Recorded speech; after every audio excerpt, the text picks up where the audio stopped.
السلام علیکم ورحمۃ اللہ وبرکاتہ۔ الحمد للہ رب العالمین، والصلاۃ والسلام علی خیر خلقہ محمد وعلی آلہ وصحبہ اجمعین ومن تبعہم بإحسان الی یوم الدین، اما بعد۔ اعوذ باللہ من الشیطان الرجیم، بسم اللہ الرحمن الرحیم۔ ولا تنفع الشفاعة عنده الا لمن اذن له حتى اذا فزع عن قلوبهم قالوا ماذا قال ربكم قالوا الحق وهو العلی الکبیر۔ یہ سورہ سبا کی آیت نمبر 23 ہے۔ اس میں دو مضمون بیان کیا گیا ہے، ایک تو شفاعت کا مضمون اور دوسرے اللہ رب العالمین کی عظمت کا مضمون، اور دونوں مضمون اپنے آپ میں بہت اہم ہیں۔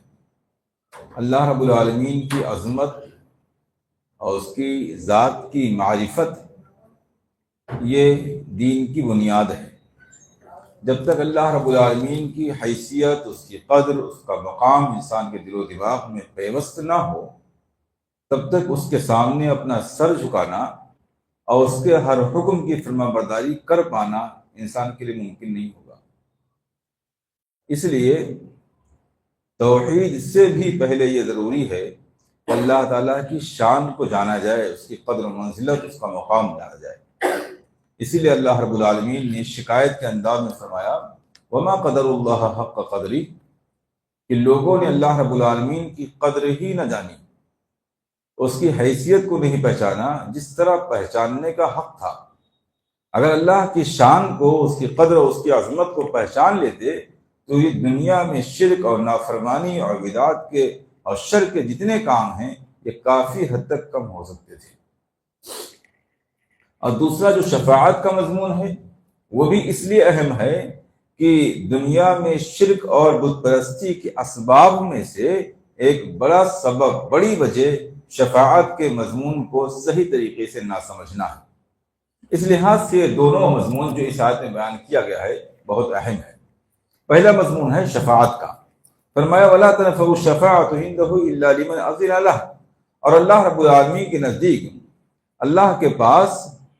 کوئی شفاعت کام نہ آئے گی، فائدہ نہیں پہنچائے گی مگر جس شخص کے لیے اللہ رب العالمین اجازت دے دے۔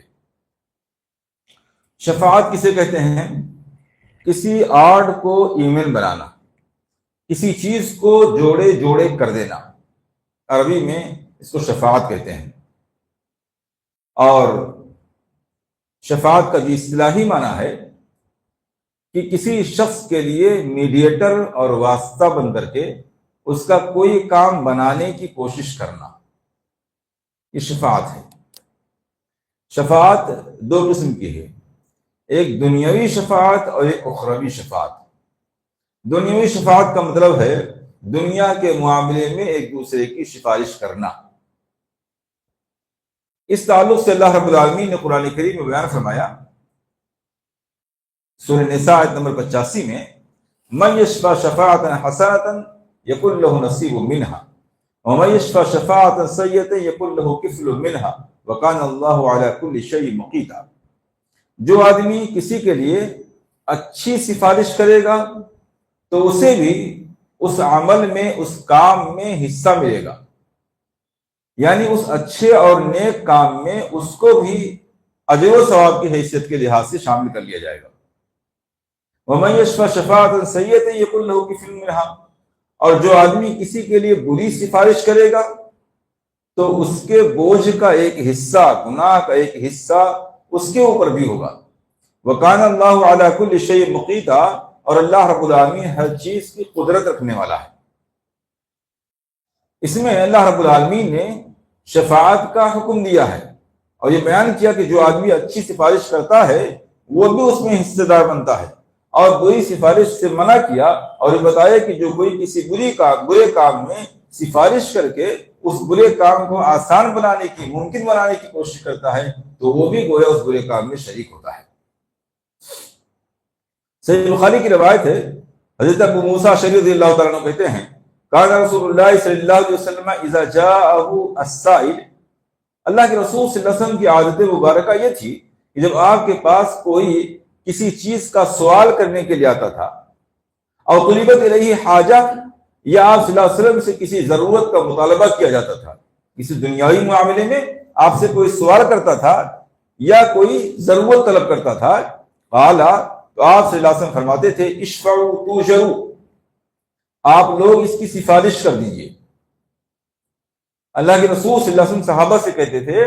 آپ لوگ سفارش کر دیا کرو، توجروا، تم لوگ بھی اجر و ثواب دیے جاؤ گے، تم کو بھی اجر دیا جائے گا۔ وَيَقْضِي اللَّهُ عَلَى لِسَانِ نَبِيِّهِ مَا شَاءَ، اور اللہ رب العالمین اپنے نبی کی زبان سے جو چاہے گا فیصلہ فرما دے گا، یعنی جو چاہے گا اللہ رب العالمین اس کو عطا کر دے گا۔ لیکن چونکہ تم نے سفارش کی ہے، اس کے لیے کام کو آسان بنایا ہے، اس لیے اس سفارش کا ذریعہ تم بھی اس عمل میں برابر کے شریک ہو جاؤ گے، اجر میں شریک ہو جاؤ گے۔ معلوم یہ ہوا کہ سفارش کرنا ایک اچھا اور عمدہ کام ہے، اور اگر کوئی آدمی کسی اچھے کام میں کسی کی سفارش کرتا ہے تو وہ بھی اس اچھے کام میں برابر کا شریک ہو جاتا ہے۔ آیت کریمہ جو آپ کے سامنے سورہ نساء کے حوالے سے پڑھی گئی، اس میں اللہ رب العالمین نے شفاعت کے دو قسمیں بیان فرمائی، ایک شفاعت حسنہ، ایک شفاعت سیئہ، اچھی سفارش اور بری سفارش۔ اچھی سفارش کا مطلب یہ ہے کہ کسی حقدار کے لیے اس کے کسی کام کو آسان بنانے کی سفارش کرنا۔ کسی آدمی کا کوئی کام رکا ہوا ہے، وہ اس کام کا حقدار ہے، ناحق وہ کام نہیں کرنا چاہتا ہے، واقعی اس کا حق بنتا ہے، لیکن آپ کے اس شخص سے تعلقات ہیں جس سے اس کو کام ہے، تو آپ اس کی سفارش کر دیتے ہیں، اس کے کام کو آسان بنا دیتے ہیں، کسی بھی بھلائی کو حاصل کرنے میں یا کسی بھی شر کو دور کرنے میں۔ اگر وہ حقدار ہے، ناحق نہیں ہے، کسی اور کا حق نہیں دلا رہے ہیں، آپ حقدار ہے اور اس کے کام کو آسان بنانے کے لیے آپ سفارش کر رہے ہیں، تو یہ اچھی سفارش ہے۔ اگر کسی کا کام آسان کر دیا آپ نے سفارش کر کے، تو اس اچھے کام میں آپ کا حصہ ہے اور برابر کی آپ شریک ہو گئے۔ اس لحاظ سے سفارش کر دینا یہ ایک محبوب اور آسان عمل ہے۔ کوئی بھی آدمی کوئی مشکل کام کرنا چاہتا ہے، ایسا کام جس کو آپ کر نہیں سکتے ہیں، تو اس میں آپ سفارش کر کے اس عمل کے برابر کے شریک بن سکتے ہیں۔ اسی لیے اللہ کے رسول صلی اللہ علیہ وسلم نے فرمایا کہ اشفعوا توجروا۔ ایک کوئی بھی آدمی آتا تھا، آپ صلی اللہ علیہ وسلم سے کوئی سوال کرنا چاہتا تھا، آپ کے یہاں کوئی دربان تو نہیں ہوتا تھا جو آپ کے سامنے کسی کو روکے، کوئی آفس تو نہیں تھی کہ وہاں داخل ہونے کے لیے کسی کی اجازت لینی پڑتی، لیکن اس کے باوجود اللہ کے رسول صلی اللہ علیہ وسلم نے صحابہ سے فرمایا اشفعوا توجروا، کوئی بھی اپنی ضرورت کے لیے آئے تو بیچ میں میڈیٹر بن جاؤ، تم اس کی سفارش میرے پاس آ کر کر دیا کرو، اور اس طریقے سے تم ایک اجر کے ثواب کے مستحق بن جاؤ گے۔ اس لیے انسان کو کوشش کرنی چاہیے، کسی شخص کا کوئی مشکل کوئی کام پھنسا ہوا ہے جو آسانی سے نہیں ہو پا رہا ہے، اگر ہم اس میں کچھ مدد کر دیں، کسی سے سفارش کر دیں، کسی سے گزارش کر دیں، کسی سے ہمارے تعلقات ہیں اور وہ کام آسان بنا دیں، تو اس کام میں ہم برابر کے شریک ہو سکتے ہیں۔ خاص طور سے بہت سے دینی کام ایسے ہوتے ہیں، بہت سے دیندار لوگوں کے کام ایسے ہوتے ہیں جو دنیا کے لوگوں سے تعلق نہیں رکھتے ہیں، رابطہ کوئی خاص نہیں ہوتا ہے، دینی معاملات مدارس کے، مساجد کے، بہت سی ایسی جگہوں کے ہوتے ہیں، ان سے تعلقات نہیں ہوتے ہیں، آپ کو ان سے تعلقات ہیں، آپ ان کی سفارش کر دیجیے، برابر کے شریک ہو جائے گی۔ ایک ہے شفاعت سیئہ، بری سفارش۔ بری سفارش کا مطلب یہ ہے کہ ایک آدمی ظالم ہے، ظالمانہ طور پر کوئی چیز ہڑپ کر لینا چاہتا ہے، کسی چیز پر قبضہ کرنا چاہتا ہے، اور اس کام کو کرنا اس کے لیے مشکل ہو رہا ہے، آپ اس کے تعلقات ہیں، وہ آپ سے گزارش کرتا ہے اور آپ اس کی سفارش کر کے اس ظالمانہ کام میں اس کا تعاون کر رہے ہیں۔ اگر اس ناجائز اور ظالمانہ کام میں سفارش کر کے آپ نے اس کا تعاون کر دیا، تو اللہ رب العالمین فرماتا ہے کہ یقل لہ کفل منہا، جتنا گناہ اس کرنے والے شخص کو، ظالم کو، غاصب کو ملے گا، چونکہ آپ کی سفارش سے وہ کام آسان ہوا ہے، اس لیے آپ بھی اس کے گناہ میں برابر کے شریک ہو گئے۔ لہذا سفارش کرنے میں ان دونوں باتوں کو ذہن میں رکھنا ضروری ہے۔ اچھی سفارش آگے بڑھ کر کرنا چاہیے، خیر کا سبب ہے، اجر کا سبب ہے، لیکن کوئی کتنا ہی زیادہ خاص کیوں نہ ہو، اگر وہ کسی ایسے کام کے لیے سفارش کی گزارش کر رہا ہے کہ آپ اس کے بارے میں جانتے ہیں کہ اس کا مستحق نہیں ہے، یہ کام درست نہیں ہے، کسی کا کام کوئی لون لینا چاہتا ہے، کوئی لون لینا چاہتا ہے بینک سے، اس کا کام نہیں بن پا رہا ہے، آپ اس کی سفارش کر کے لون دلوا رہے ہیں، بعض دفعہ آدمی سمجھتا ہے کہ ہم نے تو کام آسان کر دیا، لیکن ایک حرام اور ناجائز کام میں آپ نے آسانی پیدا کی ہے، جتنا گنہگار وہ لون لینے والا ہوگا اتنا ہی اس میں آسانی پیدا کرنے والا، سفارش کرنے والا بھی ہوگا۔ ایک آدمی کسی کی زمین غصب کرنا چاہتا ہے، کسی کے ساتھ کوئی زیادتی کرنا چاہتا ہے، بلا وجہ کیس کرنا چاہتا ہے، اس کے تعلقات نہیں ہیں، آپ نے سفارش کر کے اس کے کام کو آسان بنا دیا، جو کہ ظلم تھا، غلط تھا، تو آپ اس کے غلط کام میں برابر کے شریک ہو گئے۔ یہ برابر کی شرکت جو ہے، چاہے مفت اور بلا معاوضہ کی سفارش کے ذریعہ ہو یا اس کی رقم لے کر کے ہو، یعنی دو طریقے سے ہوتا ہے۔ ایک وکیل ہے، مثال کے طور پر لائر ہے، جس کا پیشہ یہی ہو، پیسہ لے کر کے بہت سے غلط کام کرتا ہے، وکالت کرتا ہے، آسان بناتا ہے، وہ بھی اس جرم میں برابر کا شریک ہے۔ اور بغیر کسی معاوضے کے اگر کسی ناجائز کام کو کوئی آسان بنا رہا ہے تعلقات کی بنیاد پر، تو وہ بھی گناہ کا برابر کا شریک ہو جائے گا۔ اس لیے تعلقات اپنی جگہ، لیکن ان تعلقات کو آخرت کی بھلائی کا اور اجر و ثواب کا ذریعہ بنانا چاہیے، نہ کہ گناہ کا اور بوجھ کا ذریعہ بنانا چاہیے۔ تو سفارش ایک اچھا عمل ہے، لیکن سفارش کرنے سے پہلے یہ دیکھ لینا ضروری ہے کہ ہم کسی خیر کی سفارش کر رہے ہیں یا شر کی سفارش کر رہے ہیں۔ یہ ہو گئی دنیاوی سفارش۔ اخروی سفارش کیا ہے؟ یعنی آخرت میں سفارش کرنا۔ آخرت میں سفارش پائی جائے گی، اس میں کوئی دو رائے نہیں ہے۔ اللہ کے رسول صلی اللہ علیہ وسلم، دوسرے انبیاء، اولیاء، صالحین، مومنین، بہت سے لوگ سفارش کریں گے، اس میں کوئی دو رائے نہیں ہے۔ لیکن سفارش کا جو کانسیپٹ اور جو نظریہ سفارش کے تعلق سے اہل شرک نے بنا رکھا ہے، یہاں تک کہ بہت سے مسلمانوں نے سمجھ رکھا ہے شرک شفاعت کی وہ حیثیت نہیں ہے۔ یعنی جیسا لوگ سمجھتے ہیں کہ کوئی اللہ کا بہت قریبی ہے، کوئی فرشتہ ہے، کوئی نبی ہے، کوئی ولی ہے، کوئی نیک آدمی ہے، متقی ہے، تو اللہ رب العالمین کو منا لے گا اور زبردستی وہ اللہ کی مرضی کے بغیر جس کی چاہے گا سفارش کر کے اس کو جنت میں داخل کروا دے گا، یا جہنم سے نکال لے گا، یا عذاب سے بچا لے گا۔ ایسا اللہ رب العالمین کے ہاں ممکن نہیں ہوگا، ایسی سفارش نہیں پائی جائے گی۔ اللہ رب العالمین نے قرآن کریم میں اس حوالے سے فرمایا، وَاتَّقُوا يَوْمًا لَا تَجْزِي نَفْسٌ عَن نَفْسٍ شَيْئًا، اور اس دن کے عذاب سے بچو کہ جس دن کوئی بھی شخص دوسرے شخص کے لیے کچھ بھی کام نہ آ سکے گا۔ وَلَا يُقْبَلُ مِنْهَا عَدْلٌ وَلَا تَنْفَعُهَا شَفَاعَةٌ، اور کوئی بھی بدلہ، کوئی معاوضہ فائدہ نہیں پہنچا سکے گا، اور نہ ہی کوئی سفارش کام آ سکے گی۔ وَلَا هُمْ يُنصَرُونَ، اور نہ ہی ان لوگوں کی مدد کی جائے گی۔ اللہ تعالیٰ نے آیت کریمہ فرمایا کہ اس دن کوئی سفارش کام نہیں آ سکے گی، کوئی سفارش کام نہیں آ سکے گی۔ اس کا معنی کیا ہے؟ ویسی سفارش جس سفارش کا عقیدہ مشرکین رکھتے ہیں، عرب کے مشرکین یا آج کے شرک کرنے والے مسلمان، اولیاء اور صالحین کے حوالے سے جو عقیدہ رکھتے ہیں کہ اللہ رب العالمین کے یہاں اللہ کی مرضی کے بغیر سفارش کر کے ہمیں بچا لیں گے اور ان کا دامن پکڑ کے ہم نکل جائیں گے، اس طرح کا جو تصور رکھتے ہیں، اللہ رب العالمین نے فرمایا اس طرح کی کوئی سفارش اللہ کے یہاں نہیں پائی جا سکتی ہے۔ ہاں، سفارش کی دو شرطیں ہیں، جو سفارش پائی جائے گی وہ دو شرطوں کے ساتھ پائی جائے گی۔ ایک تو یہ ہے کہ اللہ رب العالمین جس شخص کو سفارش کی اجازت دے گا وہی سفارش کر سکے گا۔ اس حوالے سے میں نے وہ طویل حدیث آپ کے سامنے بیان کی ہے کہ شفاعت کبریٰ جو ہوگی، یعنی میدان محشر میں تمام لوگ پریشان ہوں گے اور یہ چاہتے ہوں گے کہ حساب و کتاب شروع کر دیا جائے، اور اس کے لیے وہ آدم علیہ السلام سے لے کر عیسیٰ علیہ السلام تک سب کے پاس جائیں گے، مگر سب لوگ اس دن اللہ سے اس قدر ڈرے ہوئے ہوں گے کہ کسی کے اندر اس بات کی جرات نہ ہوگی کہ اللہ تعالیٰ سے سفارش کر دیں کہ اللہ ان کا حساب کتاب شروع کر دیا جائے۔ رسول اللہ صلی اللہ علیہ وسلم کو معلوم ہے کہ یہ حق مجھ کو دیا جائے گا، آپ نے ہم کو خبر دی، مگر اس کے باوجود جب یہ لوگ اللہ کے رسول صلی اللہ علیہ وسلم کے پاس آئیں گے تو آپ صلی اللہ علیہ وسلم جا کر عرش کے پاس سجدے میں گر جائیں گے، اور سجدے میں ایک لمبے زمانے تک، جس کی مقدار اللہ جانتا ہے،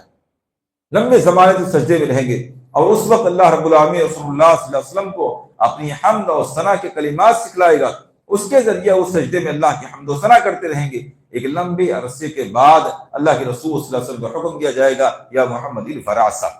اے محمد اب آپ سر اٹھا سکتے ہیں، اب آپ سجدے سے سر اٹھائیے، سل تعطی اشفع تشفع، اب آپ مانگیے آپ کو دیا جائے گا، آپ سفارش کیجیے آپ کی سفارش قبول کی جائے گی۔ تب اللہ کے رسول صلی اللہ علیہ وسلم ایک لمبے زمانے کے بعد سجدے سے سر اٹھا کر اجازت پانے کے بعد یہ سفارش کر سکیں گے کہ اللہ ان لوگوں کا حساب و کتاب شروع کر دیا جائے. یہ بہت پریشان حال ہے.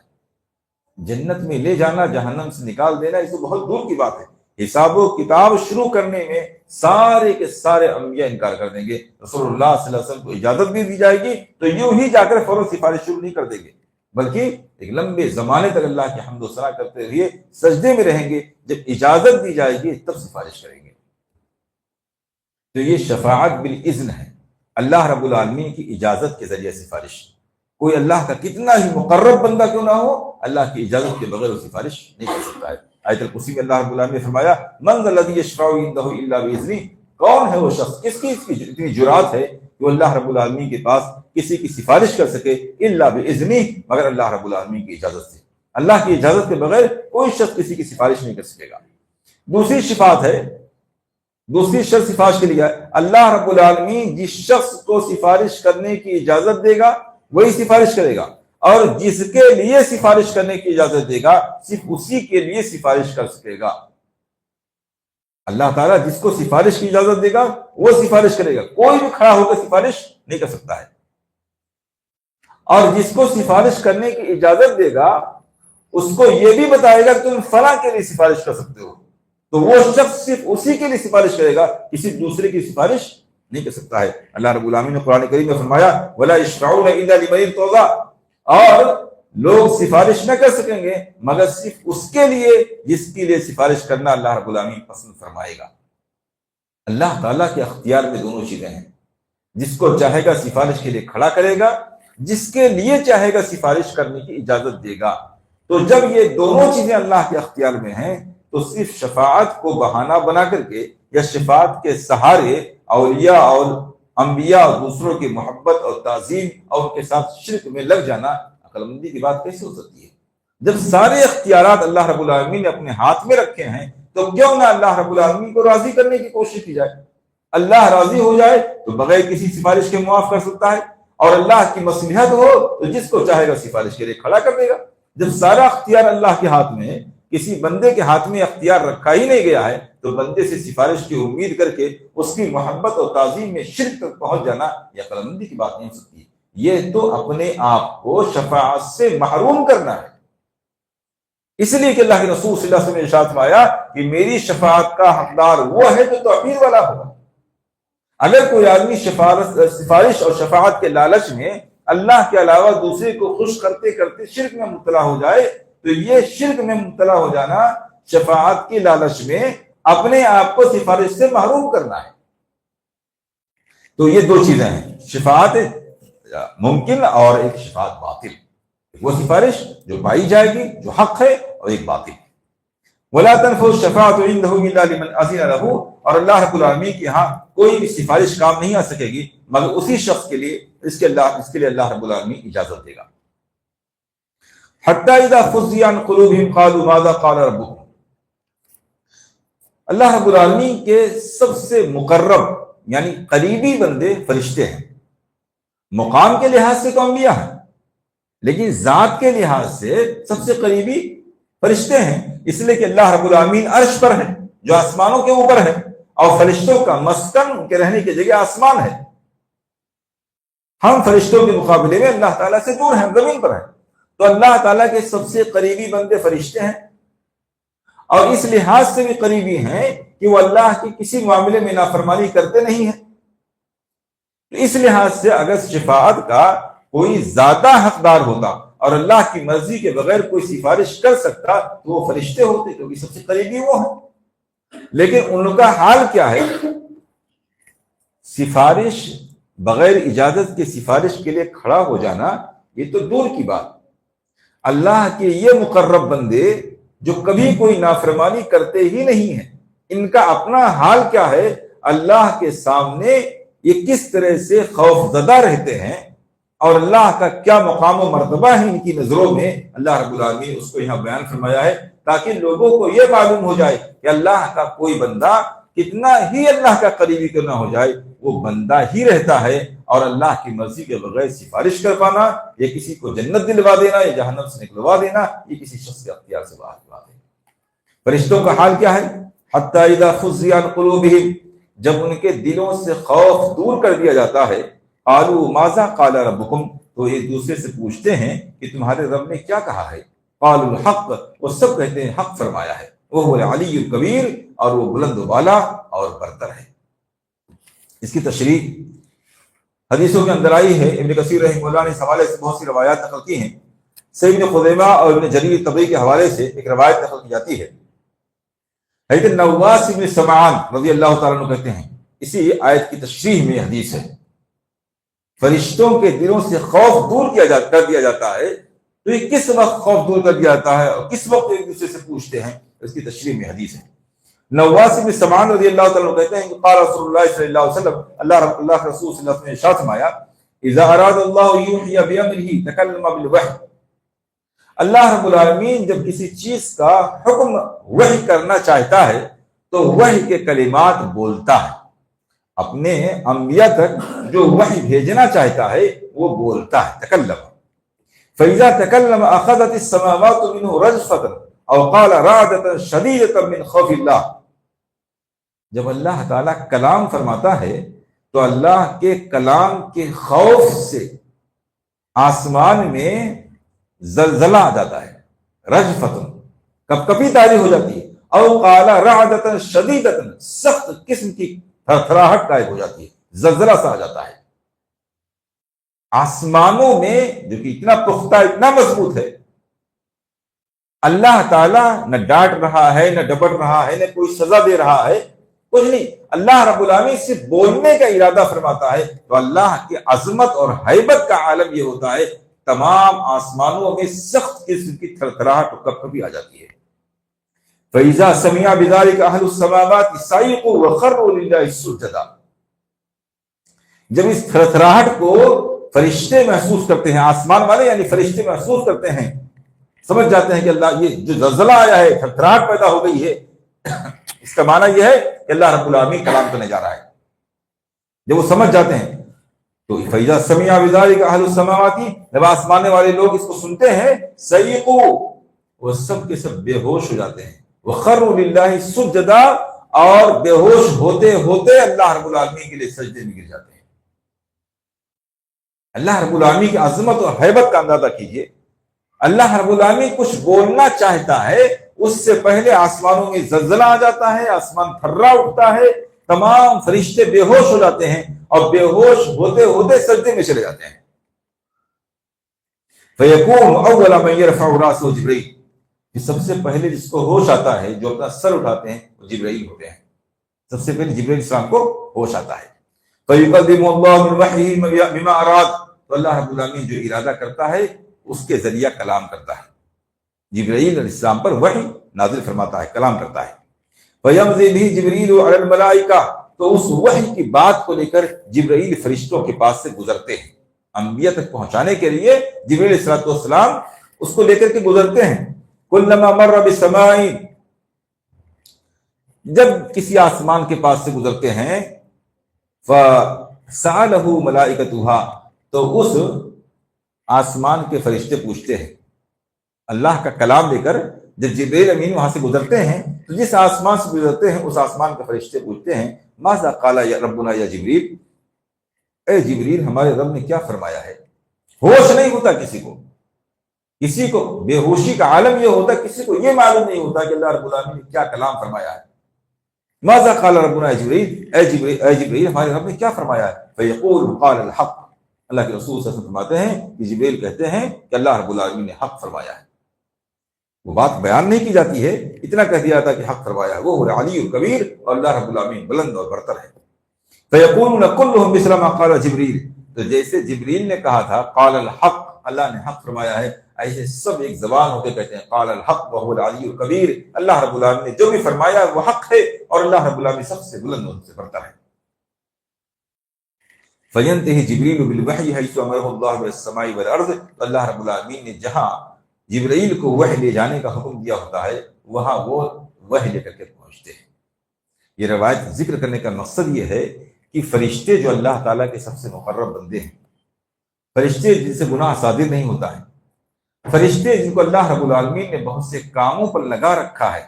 وہ فرشتے جن کے بارے میں اللہ تعالیٰ نے خود فرمایا ہے یفعلون ما یؤمرون، وہی کرتے ہیں جس کے کرنے کا حکم دیا جاتا ہے، ولا یعصون اللہ ما امرهم، فرمایا کہ اللہ تعالیٰ کے کسی حکم کی نافرمانی نہیں کرتے ہیں۔ ان سب چیزوں کے باوجود اللہ رب العالمین کی عظمت، اس کی حیثیت، اس کا خوف، اس کا ہیبت اتنا ہے کہ اللہ رب العالمین کلام کرنا چاہتا ہے تو اس کی وجہ سے نہ صرف یہ کہ فرشتوں میں بلکہ ساتوں آسمانوں میں ایسی تھرتھراہٹ اور ایسا زلزلہ سا آ جاتا ہے کہ اس کی وجہ سے آواز سنائی پڑتی ہے، اور اس تھرتھراہٹ کی آواز کو سن کر فرشتے بے ہوش ہو جاتے ہیں اور بے ہوش ہوتے ہوتے سجدے میں گر جاتے ہیں۔ کتنے فرشتے ہوں گے یہ ساتوں آسمان! اللہ رب العالمین کے کلام کی جب ہیبت یہ ہے کہ اس کی بات کا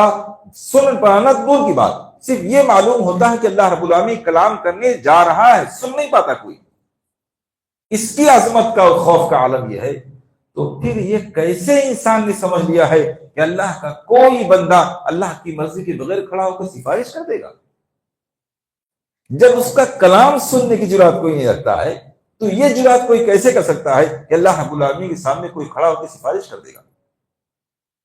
اس آیت کریمہ سے بات معلوم ہوتی ہے وما قدر اللہ حق قدرہ، اللہ رب العالمین کی شان لوگوں نے پہچانی نہیں۔ اگر اللہ کی شان پہچان لی ہوتی تو جس طریقے سے آج سفارش کے حوالے سے، اولیاء کے حوالے سے، اور جس طریقے سے اپنے بزرگوں کے حوالے سے لوگوں نے کہانیاں گڑھ رکھی ہیں اور جس طرح سے جرات کا مظاہرہ کر رہے ہیں، ایسی جرات ان کو کبھی نہ ہوتی۔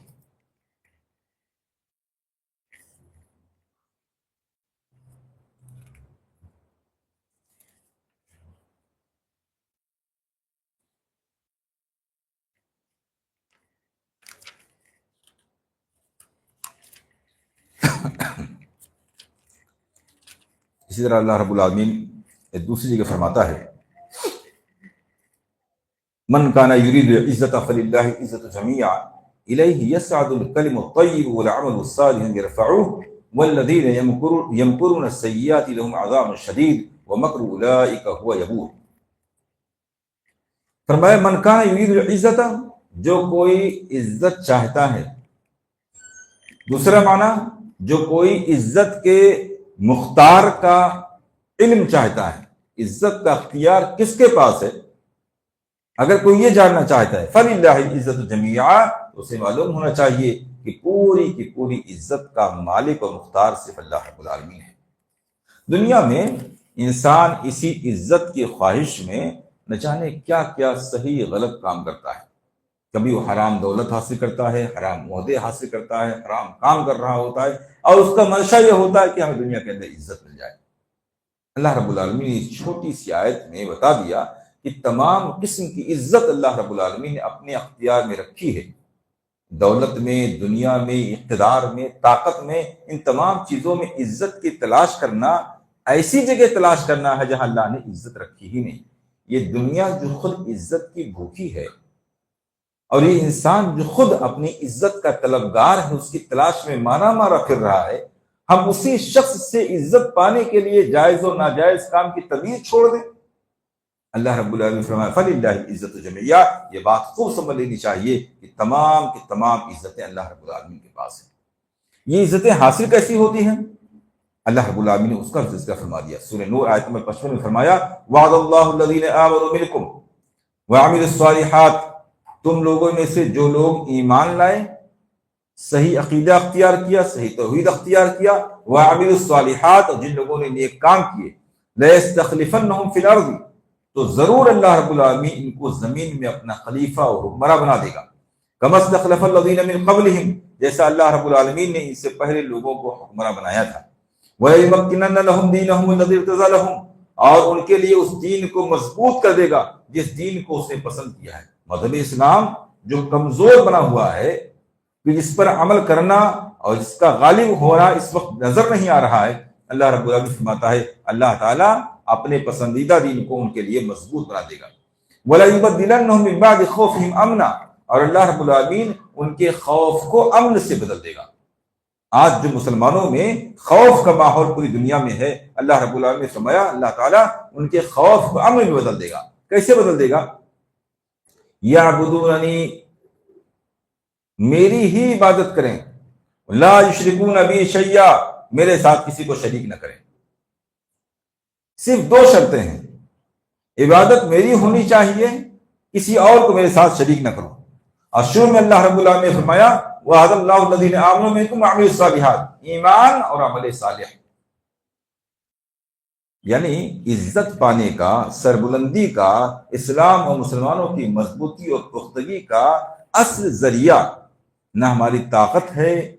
نہ روپیہ پیسہ ہے، نہ حکومتیں ہیں، نہ ہتھیار ہے، نہ عقل مندی ہے، نہ تعلیم ہے، یہ ساری چیزیں جن کو ہم عزت کا سبب سمجھتے ہیں،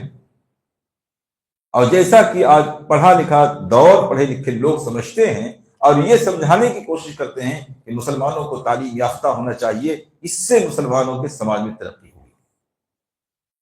اچھی آمدنی بھی ضروری ہے، حکومت بھی ہونی چاہیے، طاقت بھی ہونی چاہیے، تعلیم جو ہے ترقی کا ذریعہ ہے، اور جس طریقے سے تعلیم پر ابھارنے کے لیے اس کو تمام قسم کی عزت اور سربلندی کا ذریعہ بنا کر پیش کیا جا رہا ہے، اللہ رب العالمین نے چھوٹی سی آیت میں ان تمام قسم کے نظریات کو غلط کر دیا ہے۔ عزت نہ عقل مندی میں ہے، نہ طاقت میں ہے، نہ بہادری میں ہے، نہ علم میں ہے، نہ ڈگریوں میں ہے، نہ حکومت میں ہے۔ آپ دیکھیے نا، اللہ کے رسول صلی اللہ علیہ وسلم دنیا میں تشریف لائے اور آپ نبی بنائے گئے، مسلمانوں کے پاس کیا چیز تھی؟ کون سی تعلیم تھی ان کی؟ عمر فاروق رضی اللہ تعالیٰ عنہ کی خلافت کا زمانہ آ گیا ہے اور سلطنت کا دائرہ ایران تک پہنچ گیا ہے، لیکن اس کے باوجود علم کی کمی کا حال یہ تھا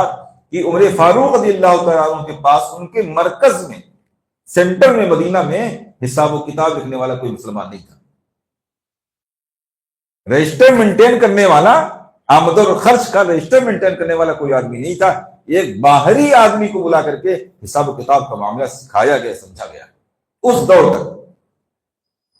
کس کے پاس کون سی تعلیم؟ چند لوگ لکھے پڑھے ہوتے تھے، نہ کوئی ڈگری، نہ کوئی صلاحیت، نہ کوئی تعلیم، نہ کوئی کالج، کچھ نہیں۔ لیکن آپ دیکھیے اللہ رب العالمین نے کس طرح سے عروج، ترقی، سربلندی، مال و دولت، حکومت، عزت ساری کی ساری ان کے حوالے کر رکھی۔ معلوم کیا ہوا کہ انسان کی سربلندی، ایک مسلمان کی سربلندی، انسان کی سربلندی، مسلمان کے علاوہ دوسرے کی عزت ہو سکتا ہے دولت سے ملتی ہو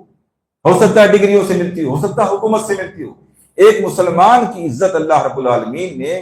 ایمان اور عمل صالح میں رکھی ہے۔ دنیا کی ساری صلاحیتیں اس کے پاس پیدا ہو جائیں اور ایمان اور عمل صالح نہ ہو، اسے عزت حاصل نہیں ہو سکتی ہے۔ اور دنیا کی کوئی صلاحیت اس کے پاس نہ ہو، جسمانی لحاظ سے کمزور ہے، علم کے لحاظ سے کمزور ہے، مال کے لحاظ سے کمزور ہے، کوئی صلاحیت، کوئی ڈگری اس کے پاس کچھ بھی نہیں ہے، لیکن ایمان اور عمل صالح ہے، صحیح عقیدہ ہے اور عقیدے کے مطابق کتاب و سنت کی روشنی میں اس پر عمل ہے، اگر یہ دو چیزیں پائی جاتی ہیں تو جس طرح اللہ رب العالمین نے پچھلے لوگوں کو عزت و سربلندی، حکومت اور طاقت، ساری کی ساری چیزیں عطا فرمائی تھی، آج بھی ویسا ہی اللہ رب العالمین عطا فرما سکتا ہے۔ وَأَنْتُمُ الْأَعْلَوْنَ إِن كُنتُم مُؤْمِنِينَ، تم ہی سربلند رہو گے، بلندی اور طاقت اور ثروت اور حکومت سب تم کو ملے گی، شرط کیا ہے؟ ان کنتم مومنین، تم مومن بن جاؤ بس۔ تو یہ اصل ہے، یہ جو آج پڑھا لکھا طبقہ یہ سمجھانے کی کوشش کر رہا ہے کہ بھئی کالج کی پڑھائی اور ڈگری اور تعلیم اور سائنس اور ٹیکنالوجی، اس سے مسلمان کو آگے جانا چاہیے تاکہ مسلمان ترقی کرے، یہ حماقت اور بیوقوفی اور کتاب و سنت کی خلاف ورزی ہے۔ کتاب و سنت کے مطابق یہ رہنمائی نہیں ہے، کتاب و سنت منع نہیں کرتا ہے آپ دنیا کی تمام ڈگریاں، تمام تعلیم، تمام ترقی حاصل کریں، مگر یہ بات خوب سمجھ لیں کہ عزت، سربلندی، طاقت اللہ رب العالمین اس میں رکھی ہی نہیں جہاں ڈھونڈنے کی کوشش کی جا رہی ہے۔ وَأَنَّ الْعِزَّةَ لِلَّهِ جَمِيعًا، تمام قسم کی عزت اللہ رب العالمین نے اپنے اختیار میں رکھی ہے۔ ان تنصروا اللہ ینصرکم ویثبت اقدامکم، اگر اللہ کے دین کی مدد کرو گے، اللہ کے دین پر قائم رہو گے، اس کے دین کی سربلندی کی کوشش کرو گے، اللہ تعالیٰ تمہاری مدد کرے گا، تمہارے پاؤں جما دے گا۔ تو اللہ رب العالمین نے جو نسخہ بتایا ہے وہ کنفرم اور یقینی نسخہ ہے، ایک حکیم اور ڈاکٹر کی طرح اندازے اور تجربے کا نسخہ نہیں ہے جو کبھی کام کرے کبھی کام نہ کرے، یہ یقینی نسخہ ہے، اس لیے کہ علیم و خبیر کا اللہ رب العالمین کا بتایا ہوا نسخہ ہے، اس لیے اگر کوئی آدمی کامیابی چاہتا ہے تو اسے اس نسخے پر عمل کرنا ہوگا۔ ایک دوسری چیز اللہ رب العالمین نے سورہ بقرہ آیت 85 میں بیان فرمائی، اگر سربلندی چاہتے ہیں تو ایک اور روش جو ہماری ہے، ایک عادت اور ہے ہم مسلمانوں کی، اس سے بھی ہم کو باز آنا ہوگا۔ وہ کیا ہے؟ ہم اپنے پسند کا اسلام، اپنے فائدے کا اسلام، اپنے کلچر کا اسلام چاہتے ہیں۔ جو چیز ہم کو پسند آ رہی ہے، جو چیز ہمارے کاروبار کے مطابق ہے، ہمارے فیشن کے مطابق ہے، ہمارے سماج و معاشرے کے مطابق ہے، اس کو تو ہم اختیار کر لیتے ہیں، اور وہ کام جو ہمارے فیشن، ہماری تہذیب، ہماری کاروبار، ہمارے شادی بیاہ کے خلاف جا رہا ہوتا ہے، اس سے ہم منہ موڑ لیتے ہیں۔ اللہ رب العالمین نے فرمایا افتؤمنون ببعض الکتاب وتکفرون ببعض، یہودیوں کے پس منظر میں آئے تھے۔ یہودیوں کو دو چیزوں کا حکم دیا گیا تھا، ایک تو یہ کہ جو آپس میں قبائل ہیں ان کے، وہ ایک دوسرے سے جنگ نہ کریں، اور دوسرا حکم یہ تھا کہ اگر غیر قبیلہ، یہودیوں کے علاوہ غیر قبیلہ اگر یہودیوں سے جنگ کرے اور کوئی یہودی قید ہو جائے تو یہودیوں کو حکم یہ تھا کہ وہ آپس میں رقم جمع کر کے اس رقم کو ادا کر کے فدیہ دے کر کے اس کو آزاد کرائیں۔ دو حکم تھا، آپس میں جنگ نہ کریں، اور اگر غیر قوم کوئی جنگ کرے اور کوئی یہودی قید ہو جائے تو رقم جمع کر کے اس کو آزاد کرانے کی کوشش کریں۔ یہودی کیا کرتے تھے؟ ایک حکم پر عمل نہیں تھا، آپس کی جنگ ان کی جاری تھی، آپس کی قبائلی جنگ جاری تھی، اور جنگ میں جب کوئی قبیلہ ایک دوسرے کے آدمی کو قید کر لیتا تھا تب کہتے تھے اللہ رب العالمین نے حکم دیا ہے کہ اگر یہودی قید ہو جائے تو مال جمع کر کے اس کو آزاد کراؤ، اس لیے سب لوگ مال جمع کرو، اس کو آزاد کرایا جائے گا۔ یعنی دو میں سے ایک پر عمل تھا، دوسرے پر عمل نہیں تھا۔ اللہ رب العالمین نے اسی پس منظر میں فرمایا افتؤمنون ببعض الکتاب وتکفرون ببعض، اے یہودیو کیا تم اپنی کتاب توریت کے بعض احکام پر ایمان رکھتے ہو اور بعض کے ساتھ کفر کرتے ہو؟ یہاں تو عمل کی بات تھی نا، لیکن اس کو اللہ رب العالمین نے ایمان کہا۔ جب آدمی کسی بات کے بالکل خلاف جا رہا ہے، کسی حکم کے بالکل خلاف جا رہا ہے، تو گویا وہ اس کو مانتا ہی نہیں ہے۔ اسی لیے فرمایا کیا تم اپنی کتاب کے بعض حصے پر ایمان رکھتے ہو اور بعض کے ساتھ کفر کرتے ہو؟ اب عام بات بیان کر دی اللہ رب العالمین نے۔ اس کے بعد فما جزاء من يفعل ذلك منكم، تم لوگوں میں سے جو کوئی بھی ایسا کرے گا، اپنی آسمانی کتاب کے بعض حصے پر عمل کرے، بعض حصے کو ترک کر دے، بعض پر عمل نہ کرے، جیسا کہ آج مسلمانوں کا معاملہ ہے، تو اس کا بدلہ سوائے اس کے کچھ نہیں ہے، الا خزي فی الحیات الدنیا، دنیا میں اس کو رسوائی کا سامنا کرنا پڑے گا۔ اپنی پسند کا، اپنی فیشن کا، اپنے معاشرے اور اپنے رسم و رواج کا اسلام قبول کر لیا جائے اور باقی چیزوں کو چھوڑ دیا جائے، یہ اسلام کی فرما برداری نہیں، یہ تو نفس کی اور معاشرے اور سماج کی فرما برداری ہے۔ اس لیے اللہ رب العالمین نے فرمایا اس کی سزا کیا ہے؟ خزي فی الحیات الدنیا، دنیا کی زندگی میں اللہ رب العالمین رسوا کر کے چھوڑ دے گا، جیسا کہ آج مسلمانوں کی حالت ہے۔ وَيَوْمَ الْقِيَامَةِ يُرَدُّونَ إِلَىٰ أَشَدِّ الْعَذَابِ، اور قیامت کے دن سخت عذاب کی طرف لوٹا دیے جاؤ گے۔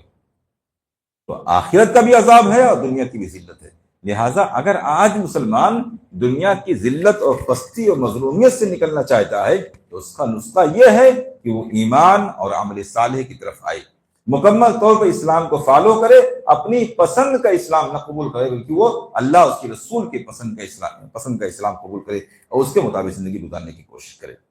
آئیے ہم دیکھتے ہیں کہ صحابہ کرام نے کیا سمجھا تھا، عزت کا نسخہ صحابہ کے پاس کیا تھا۔ حضرت عمر فاروق رضی اللہ تعالیٰ عنہ کے دور میں فلسطین شام کا علاقہ فتح ہوا جو عیسائیوں کے ہاتھ میں تھا۔ حضرت ابو عبیدہ بن جراح رضی اللہ تعالیٰ عنہ گورنر تھے، جو امین الامہ، اللہ کے رسول صلی اللہ علیہ وسلم نے امین الامہ کہا تھا، عشرہ مبشرہ میں سے، وہ یہاں کے گورنر ہوئے، انہوں نے یہاں اس کو فتح کیا، شام کو فتح کیا۔ تو جب شام فتح ہو گیا تو یہاں کے عیسائی علماء اور پادریوں نے کہا کہ ہم یہ چاہتے ہیں کہ آپ امیر المومنین حضرت عمر فاروق کو بلائیے، ہم ان کے ہاتھ میں قلعہ کی چابی دیں گے۔ ان کی طرف سے ڈیمانڈ ہوا کہ ہم صلح کرنے کو تیار ہیں، جنگ نہیں چاہتے ہم، لیکن امیر المومنین عمر فاروق کو آپ بلائیے، ہم ان کے ہاتھ میں چابی دینا چاہتے ہیں۔ ابو عبیدہ بن جراح نے خط لکھا اور عمر فاروق رضی اللہ تعالیٰ عنہ وہاں سے آتے ہیں۔ مشہور واقعہ ہے کہ ایک ہی اونٹ ہے اور خود اکیلے وہ ہیں، ان کے غلام ہیں، اور دونوں لوگ باری باری اسی پہ سوار ہوتے ہوئے آ رہے ہیں۔ اور اتفاق کی بات، جب شہر میں داخلے کی باری آئی تو عمر فاروق لگام پکڑے ہوئے ہیں، ان کا غلام اونٹی میں بیٹھا ہوا ہے۔ یہ انصاف تھا۔ آج کا کوئی ایک معمولی قسم کا حکمراں اور اختیار رکھنے والا، عہدہ رکھنے والا اس قسم کی چیز برداشت کر سکتا ہے کہ غلام کو سواری پہ بٹھا دے، اونٹ پہ بٹھا دے، گھوڑے کو بٹھا دے اور اس کی لگام پکڑ کو چل رہا ہو؟ حضرت ابو عبیدہ بن جراح رضی اللہ تعالیٰ عنہ استقبال کرنے کے لیے گئے تو شہر میں داخل ہونے سے پہلے شہر کے قریب ایک جوہر تھا، یعنی ایک تالاب نما جس میں پانی اور کیچڑ تھا۔ عمر فاروق رضی اللہ تعالیٰ نے بلا کسی تردد اور تکلف کے اپنا موزہ نکالا، خف چمڑے کا موزہ نکالا، کندھے پر رکھ لیا، اپنے اونٹ کی نکیل پکڑی اور اس جوہر میں اس کیچڑ میں داخل ہو گئے، کیچڑ میں گھس کر کے پار کرنے لگے۔ حالانکہ وہ تو امیر المومنین تھے، وہ اگر حکم دیتے تو پل بھر میں اس کا پل تیار کر دیا جاتا اور آرام کے ساتھ گزر سکتے تھے، لیکن نہ کوئی حکم، نہ کوئی اشارہ، نہ کوئی تکلف، اپنا موزہ نکالا چمڑے کا، کندھے پر ڈال دیا اور اس کیچڑ میں اپنی سواری لے کے گھس گئے۔ ابو عبیدہ بن جراح رضی اللہ تعالیٰ نے جب یہ دیکھا کہ خلیفۃ المسلمین امیر المومنین اتنی سادگی کے ساتھ شہر میں داخل ہونا چاہتے ہیں اور شہر کی فصیلوں پر، اس کی دیواروں پر تمام علماء اور تمام ان کے بزرگ اور تمام پبلک کھڑی ہوئی تماشا دیکھ رہی ہے کہ خلیفۃ المسلمین بڑی آن بان شان کے ساتھ آ رہے ہوں گے، اور جب وہ دیکھیں گے کہ امیر المومنین کی حالت یہ ہے کہ انہوں نے چمڑے کا موزہ کندھے پر رکھا ہوا ہے اور کیچڑ سے سنے ہوئے اسی میں گھسے ہوئے چلے آ رہے ہیں یوں ہی عام آدمی کی طرح سے، تو جو حیبت ہے، جو روب ختم ہو جائے گا۔ تو ابو عبیدہ بن جراح رضی اللہ تعالیٰ نے عمر فاروق رضی اللہ تعالیٰ کو ٹوکا اور کہا امیر المومنین جس حالت میں آپ چل رہے ہیں، جا رہے ہیں، ایسا لوگ دیکھ کر کے کیا سمجھیں گے؟ سب لوگ آپ کو دیکھنے کے لیے بےتاب ہیں، آپ کا انتظار کر رہے ہیں، آپ کو اس حالت میں دیکھیں گے، ایک عام انسان کی طرح سے، دیہاتی کی طرح سے اپنا چمڑے کا موزہ کندھے پر ڈال رکھا، اپنے کیچڑ میں سنا ہوا پیر لے کر کے آپ اونٹنے کا لگام پکڑے ہوئے چل رہے، لوگ دیکھیں گے تو کیا کہیں گے؟ بظاہر دیکھنے میں بات مناسب لگ رہی تھی، لیکن عمر فاروق رضی اللہ تعالیٰ کو اللہ رب العالمین نے کمال کا ذہن دیا تھا اور کمال کا علم دیا تھا، کمال کا ایمان اور کمال کا توکل دیا تھا۔ جو بات انہوں نے کہی تھی آج سونے کے پانی سے، آب زر سے لکھ لینا چاہیے ہر آدمی کو۔ انہوں نے کہا اوہ یا ابا عبیدہ، افسوس ابو عبیدہ، یہ بات جو تم کہہ رہے ہو ہمیں افسوس ہو رہا ہے، یہ تم کہہ رہے ہو کہ لوگ دیکھیں گے تو ہماری شان اور ہماری حیبت گھٹ جائے گی۔ اوہ یا ابا عبیدہ لو قالها غیرک لجعلته نکالا لامت محمد، اے ابو عبیدہ یہ جملہ جو تم نے آج مجھ سے کہا ہے نا، اگر تمہارے علاوہ کسی دوسرے نے کہا ہوتا تو اتنی سزا دیتا کہ امت محمدیہ کے لیے عبرت کا سامان بن جاتا۔ یہ جو تم نے کہا ہے نا کہ اس سے تمہاری عزت اور حیبت گھٹ جائے گی، یہ بات تم امیر امہ ہو، تمہارا ایک مقام ہے، تم اشرف مبشرہ میں سے ہو، اس لیے میں تمہیں سزا نہیں دے رہا ہوں۔ آپ کے علاوہ کسی اور نے یہ بات کہتی ہوتی تو اتنی سزا دیتا کہ وہ امت محمدیہ کے لیے عبرت کا سامان بن جاتا۔ پھر کہنے لگے انا کنا اضل قوم، ابو عبیدہ اس بات کو خوب یاد رکھو، اور یہ بات حضرت عمر فاروق ابو عبیدہ سے نہیں کہہ رہے تھے، تاریخ نے اس کو ہم تک پہنچایا ہے، یہ گویا ہم سب کے لیے ہے۔ فرمایا انا کنا اضل قوم، ابو عبیدہ ہم سب لوگ یعنی عرب کے لوگ دنیا کے سب سے زیادہ ذلیل لوگ تھے، جن کے پاس اسلام آیا تھا دنیا کے سب سے ذلیل اور کمتر لوگ تھے۔ کمتری کا حال یہ تھا کہ کہیں حکمراں ہونا تو دور کی بات ہے، آس پاس کے حکمراں ان بدوؤں پر، اجڑ لوگوں پر حکومت کرنا پسند نہیں کرتے تھے۔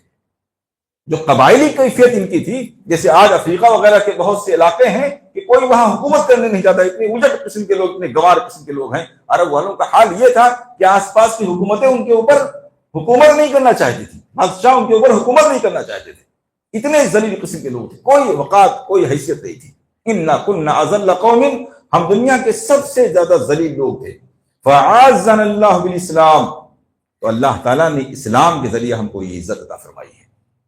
آج جو ایک چھوٹی سی جگہ سے نکل کر کے اور ایران تک اور شام تک اور پوری دنیا کے اندر ہماری خوف اور ہماری حیبت ہے، یہ عزت، یہ سربلندی اللہ رب العالمین نے اسلام کے ذریعے عطا فرمائی ہے۔ فَهْمَ ابْتَغَيْنَا بِغَيْرِهِ،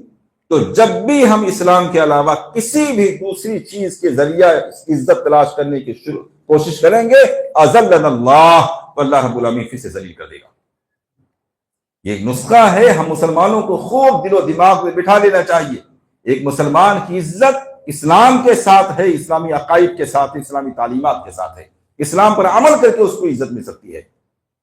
اگر وہ اسلام کو چھوڑ کر کسی اور چیز کے ذریعے عزت تلاش کرنے کی کوشش کرے گا تو اذلنا اللہ، اللہ رب العالمین ذلیل کر کے رکھ دے گا۔ اس لیے اس نسخے کو خوب سمجھنا چاہیے۔ اجتماعی طور پر قومی حیثیت سے اگر ہم عزت چاہتے ہیں تو اجتماعی اور قومی حیثیت سے ہم کو ایمان اور عمل صالح اور اسلامی تعلیمات پر عمل کرنا ہوگا، اور انفرادی عزت کا بھی یہی نسخہ ہے۔